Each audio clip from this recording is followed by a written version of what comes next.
السلام علیکم ورحمۃ اللہ وبرکاتہ۔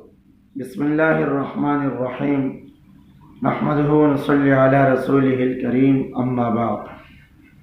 تاریخ اسلام میں رسول اللہ صلی اللہ علیہ وسلم کی سیرت کے حوالے سے بات چل رہی تھی، اور اس سے پچھلے درس میں مدینہ منورہ میں اسلام کیسے پہنچا اس کا ذکر ہوا، تفصیل کے ساتھ اس کا بیان ہوا۔ آج کے درس کا موضوع ہے ہجرت۔ ہجرت کسے کہا جاتا ہے، اس کا معنی کیا ہے، ہجرت کا مقصد کیا ہوتا ہے، اور ہجرت کی قسمیں کیا ہے، اس کو انشاءاللہ آج کے درس میں بیان کریں گے۔ تین باتیں۔ ہجرت کا معنی ہوتا ہے حجرہ، حجر کا معنی ہوتا ہے چھوڑنا، کسی کام سے رکنا، ترک کر دینا۔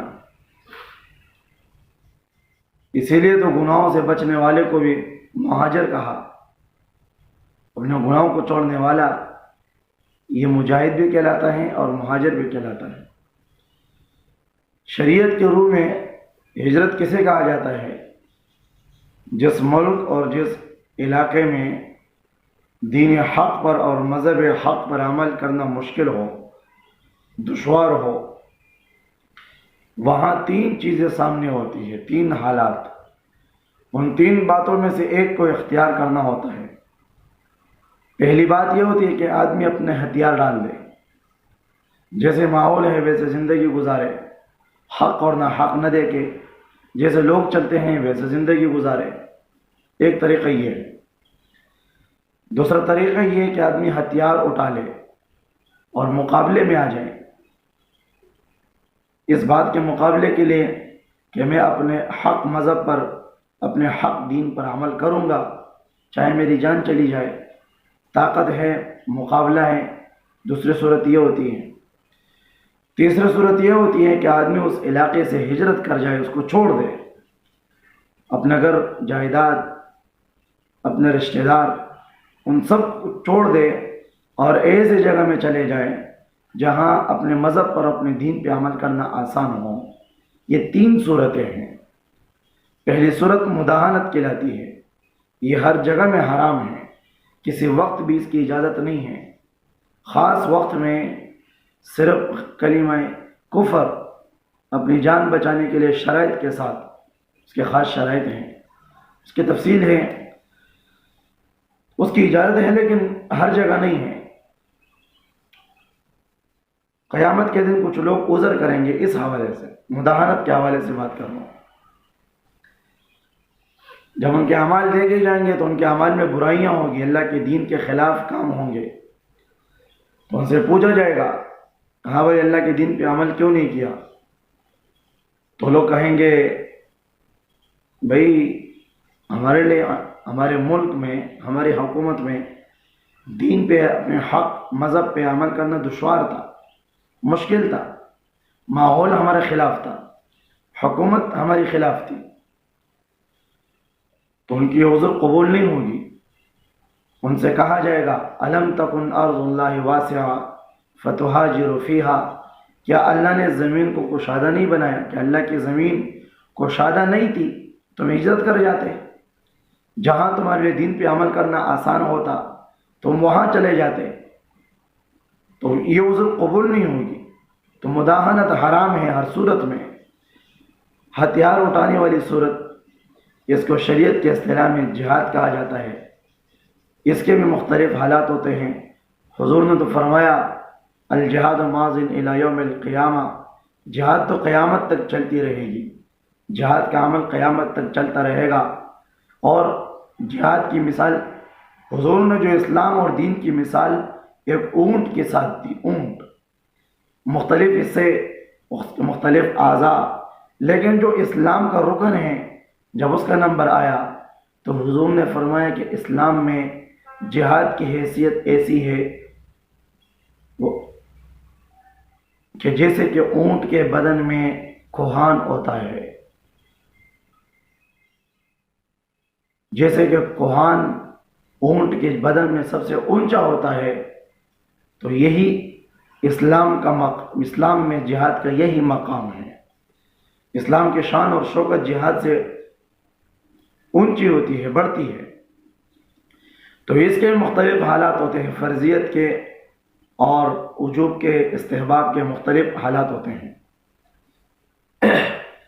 اور تیسرا طریقہ جو علاقہ چھوڑنے کا ہے، اس کو اصطلاحی شریعت میں ہجرت کہا جاتا ہے، کہ اپنے دین کے لیے، اپنے مذہب کے لیے کسی ملک اور علاقے کو چھوڑنا، اس کو اصطلاحی شریعت میں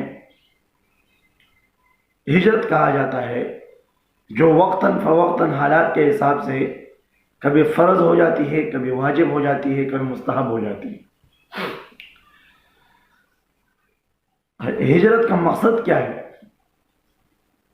انسان کے سامنے دو چیزیں ہوتی ہیں، ایک اس کا مال، ایک اس کی اولاد اور اس کے جائیداد، اور اس کا ملک اور اس کا قوم اور قبیلہ، اور ایک طرف اس کا مذہب اور اس کا دین۔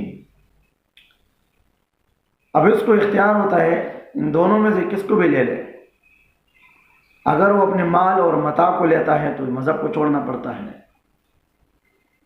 تو جو شخص دین کے خاطر کسی ملک کو چھوڑتا ہے، اپنے جائیداد کو چھوڑتا ہے، اپنے زمینوں کو چھوڑتا ہے، تو ہجرت کا معنی ہے کہ اللہ کے دین کو تمام دنیا کی چیزوں پر، تمام دنیا کے اسباب پر ترجیح دینا، اس کو بڑھوتری دینا اور اس کو بہتر سمجھنا، یہ ہے ہجرت کا مقصد۔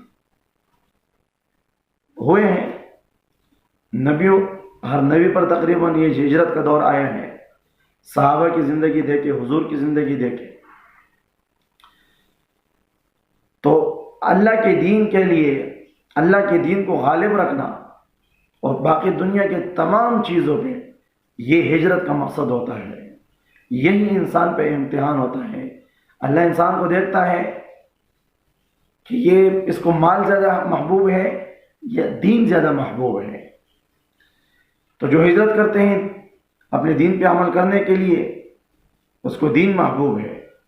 جو ماحول کے ساتھ چلنے لگتے ہیں، ہجرت چھوڑ دیتے ہیں، ان کو اپنا ماحول محبوب ہے، مال اور متاع اور اپنی جان محبوب ہے۔ ہجرت کے کچھ قسمیں بھی ہیں۔ ہجرت کا معنی ہوتا ہے، جیسے ایک ہجرت کا قسم یہ ہے کہ دار الامن سے، دار الحرب سے، لڑائی والی جگہ سے ہجرت کرنا دار الامن کی طرف۔ اس کی مثال حضور کی زندگی میں موجود ہے۔ جیسے مکہ کے حالات جب سخت ہو گئے اور وہاں جنگ کی فضا بن گئی، مسلمانوں کے لیے دین پہ عمل کرنا مشکل ہوا، تو حضور نے دار الحرب سے مسلمانوں کو اجازت دی، حکم نہیں، یہ فرضیت کا درجہ نہیں ہے، ایک اجازت کا درجہ تھا۔ اجازت دی کہ جو لوگ یہ مشکل اور تکلیف برداشت نہیں کر سکتے ہیں، ان کو ہجرت کی اجازت ہے کہ وہ حبشہ کی طرف، دار الامن کی طرف، حالانکہ حبشہ دار الاسلام نہیں تھا، عیسائیوں کا ملک تھا، لیکن امن کی جگہ تھی، وہاں اپنے دین پہ عمل کرنا آسان تھا۔ تو دار الحرب سے دار الامن کی طرف ہجرت ہوئی۔ قیامت تک چلتا رہے گا سلسلہ۔ اور ایک صورت دار الحرب سے دار الاسلام کی طرف ہجرت، اس کے مثال بھی حضور کی زندگی میں موجود ہے۔ جیسا کہ حضور صلی اللہ علیہ وسلم نے مکہ مکرمہ سے ہجرت فرمائی مدینہ منورہ کی طرف۔ حبشہ کی طرف 2 دفعہ ہجرتیں ہوئی، یہ فرض کے درجے میں نہیں تھے، یہ اجازت تھی صرف۔ اور جو مکہ سے مدینہ منورہ کی طرف ہجرت ہوئی، یہ ہجرت فرض کے درجے میں تھی۔ یہ ہر اس شخص پر فرض تھا جس کو وہ عذر نہیں تھا، بیمار نہیں تھا، کسی کے قید میں نہیں تھا، بوڑھا نہیں تھا۔ ان مردوں اور عورتوں پر، تمام لوگوں پر یہ ہجرت فرض تھی کہ جو حضور صلی اللہ علیہ وسلم نے مکہ مکرمہ جو دار الحرب تھا، اس وقت جنگ کی جگہ تھی، دین پہ عمل کرنا مشکل تھا، سارا فضا اسلام کے خلاف تھا، دار الحرب تھا، دار الاسلام مدینہ منورہ اس وقت دار الاسلام اس لیے کہ مدینہ کے ہر گھر میں اللہ کا دین داخل ہو چکا تھا جس وقت حضور کو ہجرت کی اجازت ملی۔ یہ دار الحرب سے دار الاسلام کی طرف ہجرت ہوئی۔ یہ تھی ہجرت کی قسمیں اور ہجرت کا ایک مضمون اور ایک تمہید کہ ہجرت کی حیثیت کیا ہے اسلام میں، ہجرت دین اس کا معیار کیا ہے، اس کا مقصد کیا ہے. تو اسے اگلے درس میں انشاءاللہ ہجرت نبوی صلی اللہ علیہ وسلم کو بیان کریں گے کہ حضور صلی اللہ علیہ وسلم نے مکہ مکرمہ سے ہجرت فرمائی مدینہ منورہ کا، یہ سفر کیسے ہوا، ابتدا کیسے ہوئی، راستے میں حالات کیسے پیش آئے، وہاں کب پہنچے. انشاءاللہ العزیز اگلی درس میں انشاءاللہ اس کو پھر بیان کریں گے. اللہ تعالی ہمیں عمل کرنے کی توفیق عطا فرمائے.